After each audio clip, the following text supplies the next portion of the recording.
Alors coup de gueule aujourd'hui face à une aberration, une de plus tu vas me dire, et qui concerne cette fois tout le monde, alors que le combat féministe et humain a permis aux femmes de voter en 1944, que dans une époque pas si lointaine, seuls certains hommes pouvaient voter et parfois même pas directement pour choisir leurs représentants, on vit aujourd'hui un nouveau déni de démocratie. Pour preuve, près d'un jeune sur 4 entre 18 et 29 ans s'abstient d'aller voter, que ce soit aux élections présidentielles ou législatives. Alors peut-être par manque d'éducation civique ou peut-être parce que la politique ne leur inspire rien. Toujours est-il qu'ils ne croient plus en l'idéal démocratique.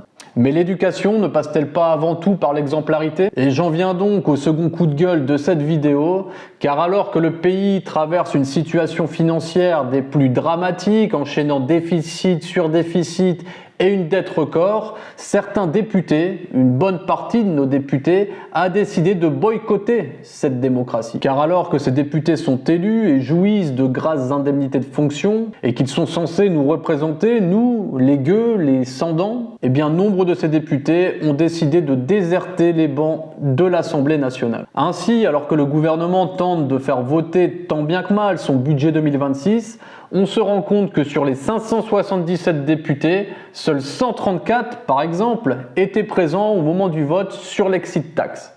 Les 443 autres avaient probablement d'autres chats à fouetter. Cette exit tax, elle va permettre de taxer tous ceux qui avaient un petit peu d'épargne sous forme d'actions dès lors qu'ils décideraient de terminer leur vieux jour à l'étranger. Alors cette absence de nos députés est un vrai problème démocratique, car en plus de ne pas nous représenter, cela fausse totalement les débats. Puisque par exemple sur cette exit tax, tous les partis politiques avaient décidé de ne pas la voter, tous sauf le RN et l'UDR. Or cet amendement au projet de loi de finances 2026 a tout de même été adopté. Et oui, car sur les 134 députés présents, 62 étaient du Rassemblement national. En revanche, des partis comme LFI ou les écologistes n'avaient qu'un seul député présent au moment du vote ce jour-là. Alors ce qui est effarant, c'est que lorsque l'on regarde qui était présent au moment du vote des principaux amendements du projet de loi de finances 2026, eh bien on constate que près de 40% des députés étaient absents.